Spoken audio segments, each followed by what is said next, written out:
লাউয়ের খোসা ভাজা।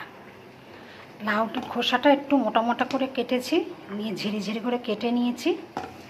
গ্যাসে জল বসিয়েছি, এর মধ্যে একটু নুন দিয়ে দেব, দিয়ে এটাকে একটু সেদ্ধ করে নেব।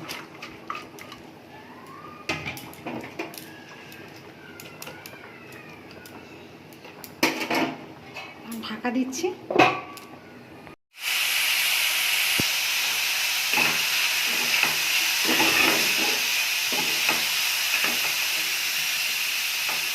তেল গরম হয়ে গেছে, এর মধ্যে কালো জিরে ফোড়ন, কাঁচা লঙ্কা ফোড়ন দিয়ে লাউয়ের খোসাটা দিয়ে দিয়েছি।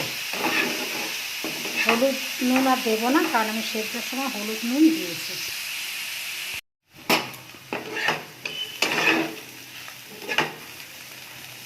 লাউয়ের খোসা ভাজা হয়ে গেছে, সামান্য একটু চিনি দিয়ে দিচ্ছি, দিয়ে নেড়ে ছেড়ে গ্যাসটা বন্ধ করে দেবো।